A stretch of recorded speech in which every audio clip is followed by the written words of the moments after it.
नमस्कार, मी Ujjwala food corner MS मध्ये आज पुन्हा तुमच्या सर्वांचे खूप खूप स्वागत आहे। आज आपण बनवणार आहोत प्रसादासाठी बनविलेला जाणारा शिरा। फार टेस्टी असतो।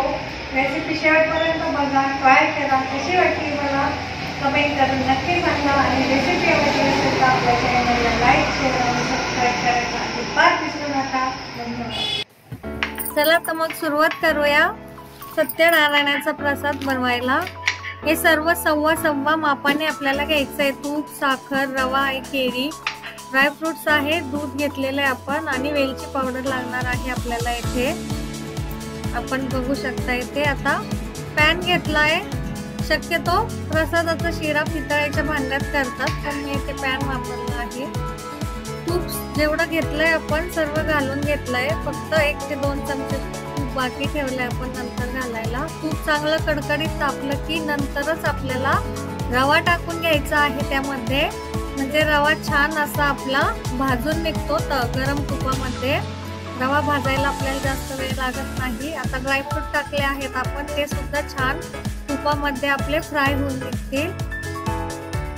केळीचे काप आहे, हे 1 केळी घेतली मी, आता ती मॅश करून घ्यायची आहे, म्हणजे तिचा स्वाद छान उतरेल आपल्या प्रसादामध्ये। आणि हा रवा आपल्याला जवळजवळ अर्धा तास मंद आचेवर छान असा खरपूस भाजून घ्यायचा आहे, म्हणजे आपला प्रसाद एकदम छान होतो। हे बघा पूर्ण केळी मेल्ट झाली आहे। यामध्ये हे 1 वाटी गरम दूध आहे, दूध गरम करून घेतलंय मी आणि हे यामध्ये टाकून घेतलंय। आता दूध गरम केल्यामुळे पटकन ते ॲब्झॉर्ब होतं आपल्या रव्यामध्ये। हे बघा किती छान असं फुलून आला आहे आपला रवा। आता साखर आहे ही सव्वा मापाने घेतलेली, ती सुद्धा आपण यामध्ये टाकून घेऊया। सर्व छान असं मिक्स करून घ्यायचं आहे। केळीचा सुगंध फार छान सुटलाय आपल्या प्रसादाचा। कमीत कमी आपल्याला प्रसाद बनवायला अर्धा तास लागतो। रवा छान आपल्याला भाजून घ्यायचा आहे, म्हणजे आपला प्रसाद फार छान होतो।